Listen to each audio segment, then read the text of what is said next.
കർണാടക ഹുൻസൂരിൽ ബൈക്കിലെത്തിയ മൂന്നംഗ സംഘം തോക്കുചൂണ്ടി 10 കോടിയോളം രൂപ വില വരുന്ന വജ്രാഭരണങ്ങൾ കവർന്നു എന്നുള്ളതാണ്. സ്കൈ ഗോൾഡ് ആൻഡ് ഡയമണ്ട് ജ്വല്ലറിയിലാണ് കവർച്ച നടന്നത്. പ്രതികൾ കേരളത്തിലേക്ക് കടന്നുവെന്നാണ് സൂചന. സംഭവത്തിൽ പ്രത്യേക സംഘത്തെ രൂപീകരിച്ച് അന്വേഷണം ഊർജിതമാക്കിയിട്ടുണ്ട്.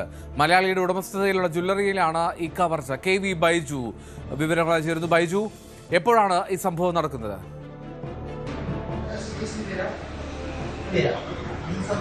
എൽദോ, ഇന്നലെ വൈകിട്ടാണ് ഇത്തരത്തിൽ സിനിമാ സ്റ്റൈലിൽ ഒരു കവർച്ച നടക്കുന്നത്. അതായത് മൈസൂർ ജില്ലയിലെ ഹുൻസൂർ എന്ന് പറയുന്ന സ്ഥലത്ത്, പ്രധാനമായും ബൈപ്പാസിനടുത്താണ് ഇത്തരത്തിൽ ഞായറാഴ്ച വൈകിട്ടോടു കൂടിയാണ് ഇങ്ങനെ ഒരു കവർച്ച നടക്കുന്നത്. ഇത് എൽദോ സൂചിപ്പിച്ചതുപോലെ തന്നെ മലയാളിയുടെ ഉടമസ്ഥയിലുള്ള സ്കൈ ഗോൾഡ് ആൻഡ് ഡയമണ്ട് എന്ന് പറയുന്ന സ്ഥാപനത്തിലാണ്. ഇതിപ്പോൾ പ്രാഥമികമായി മാത്രം നമുക്ക് ലഭിക്കുന്ന വിവരം അനുസരിച്ച് 10 കോടിയോളം രൂപയുടെ ഈ വജ്രാഭരണങ്ങൾ ഇവിടെ നിന്നും കവർ ചെയ്തു എന്നാണ് പറയുന്നത്. ഇതിൽ 3 അംഗ സംഘം ഉണ്ടെന്നായിരുന്നു നേരത്തെ വിവരം ലഭിച്ചിരുന്നത്. പക്ഷേ ഇപ്പോൾ പോലീസ് 5 അംഗ സംഘമാണ് ഇത്തരത്തിൽ കവർച്ച നടത്തിയെന്ന് സ്ഥിരീകരിച്ചിട്ടുണ്ട്. അതായത് 2 ബൈക്കുകളിലായി എത്തിയ ഹെൽമറ്റും അതുപോലെ തന്നെ മുഖം മൂടിയും ധരിച്ചെത്തിയ സംഘം ഇത്തരത്തിൽ ഈ കവർച്ച നടത്തുന്ന സമയത്ത് ഹെൽമറ്റും അതുപോലെ തന്നെ മുഖം മൂടി മാറ്റിയാണ് ഇവർ കവർച്ച നടത്തിയത്. ആ ദൃശ്യങ്ങളെല്ലാം CCTVയിൽ പതിച്ചിട്ടുണ്ട്. എന്തായാലും ഇവരുടെ ചിത്രങ്ങൾ പതിച്ചിട്ടുണ്ട്. പക്ഷേ ഇത് ആരാണ് ഈ കവർച്ച സംഘം എന്നതിനെ കുറിച്ച് പോലീസിന് ഒരു വ്യക്തത ഇപ്പോഴും വന്നിട്ടില്ല. കവർച്ച നടത്തിയതിനു ശേഷം ഈ സംഘം നേരെ കടന്നത് ഈ ഭാഗമണ്ഡലം വഴി കേരളത്തിലേക്കാണോ എന്നൊരു സംശയം പോലീസിനുണ്ട്. കാരണം ആ ഭാഗത്തേക്കാണ് ഇവർ ഇത്തരത്തിൽ ഈ കവർച്ചാ മുതലുമായി രക്ഷപ്പെട്ടത്. എന്തായാലും ഇവർ തോക്ക് ചൂണ്ടത് മാത്രമല്ല 2 തവണ നിറയൊഴിക്കുകയും ചെയ്യുന്ന സാഹചര്യം ഉണ്ടായിരുന്നു. പക്ഷെ അവിടെ ആർക്കും പരിക്കില്ല. ഈ അസ്കർ എന്ന് പറയുന്ന ഒരു മാനേജർ ഉണ്ടായിരുന്നു അവിടെ ആ സമയത്ത്. ആ മാനേജർ ഇവരെ കുറച്ച് പിന്തുടർന്നു, പക്ഷേ പിടികൂടാൻ സാധിച്ചില്ല. ഇവർ ഈ ഞാൻ നേരത്തെ പറഞ്ഞതുപോലെ തന്നെ കേരളത്തിന്റെ ഭാഗത്തേക്ക് മടിക്കേരി ഭാഗത്തേക്കാണ് ഇവർ പോയത്.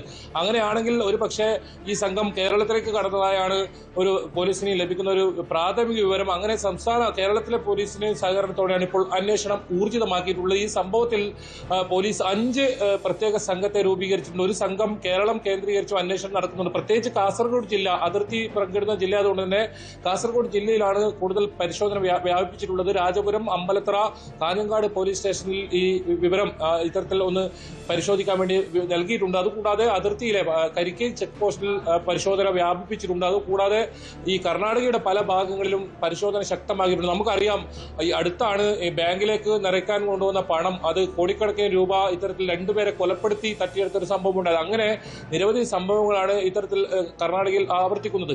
അതുകൊണ്ട് തന്നെ അത്തരം സംഘങ്ങൾക്ക് ഇതിൽ ബന്ധമുണ്ടോ എന്ന് നോക്കുന്നുണ്ട്. ഏതായാലും ഇത് കൃത്യമായി പദ്ധതി ആസൂത്രണം ചെയ്താണ് ഈ കവർച്ച നടത്തിയെന്ന് പോലീസ് കണ്ടെത്തിയിട്ടുണ്ട്. അതായത് ഈ കട നല്ല തിരക്കുള്ള സ്ഥലത്താണ് ഉള്ളതെങ്കിലും ഞായറാഴ്ച അവിടെ മറ്റ് കടകളൊന്നും തുറന്നിട്ടുണ്ടായിരുന്നില്ല. ഇത് ഏതാനും ദിവസങ്ങൾക്ക് മുമ്പ് ഉദ്ഘാടനം ചെയ്ത ഒരു കടയാണ്, മലയാളിയുടെ കടയാണ്. അങ്ങനെ ഒരു സ്ഥലത്താണ് ഈ ഒരു കവർച്ച നടന്നത്. അതും പട്ടാപ്പകൽ ഇങ്ങനെ ബൈക്കിലെത്തി കവർച്ച നടത്തുന്നു. ഇതിനകത്ത് CCTV ദൃശ്യങ്ങൾ കാണുമ്പോൾ നമുക്കത് മനസ്സിലാക്കാം. ഇവരുടെ മുഖം ഇതിൽ വ്യക്തമാണ്. ആ മുഖം മൂടിയും അതെല്ലാം മാറ്റി ഒരു ഹെൽമറ്റ് അവിടെ കടയിൽ തന്നെ വെച്ചാണ് ഈ സംഘം മടങ്ങിപ്പോയത്.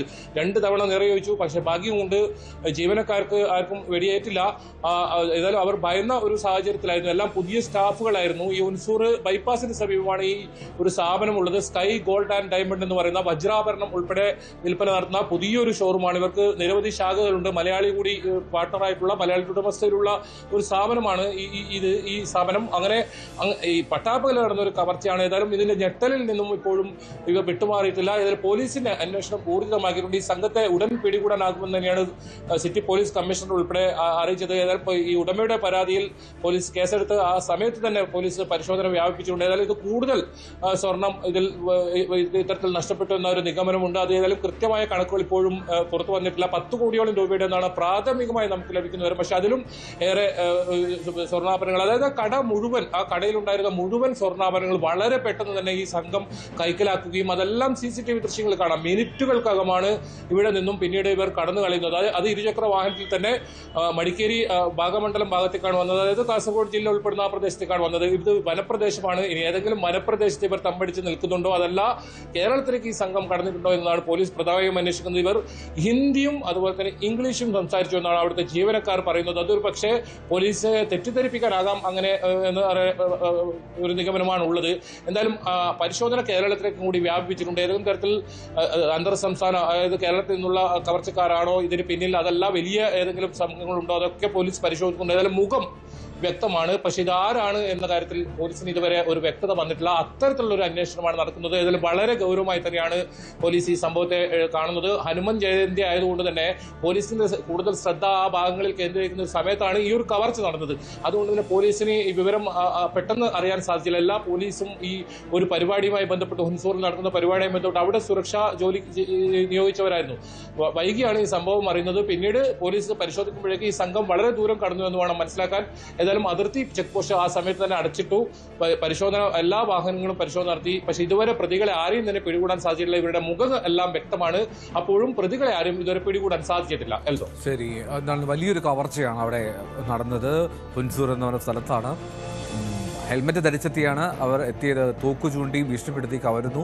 പക്ഷേ ആ ദൃശ്യങ്ങളിൽ ആ കവർച്ച നടത്തുന്ന ഒരാളുടെ മുഖമെങ്കിലും വ്യക്തമായി കാണാമെന്നുള്ളതാണ് രസകരം. എന്താണെങ്കിലും ഇത്രയും വലിയ കവർച്ച ആസൂത്രണം ചെയ്തവർ അങ്ങനെ മുഖം മൂടി മാറ്റി CCTV ഇല്ല എന്നൊക്കെ കരുതുമോ എന്നുള്ളതൊക്കെ സംശയകരമാണ്. എന്നുള്ള KV ബൈജുവാണ് ഇവർക്ക് നൽകിയത്. കാസർഗോഡ് നിന്ന് വലിയൊരു കവർച്ചയുടെ വിവരങ്ങളാണ് ബൈജു പങ്കുവച്ചത്.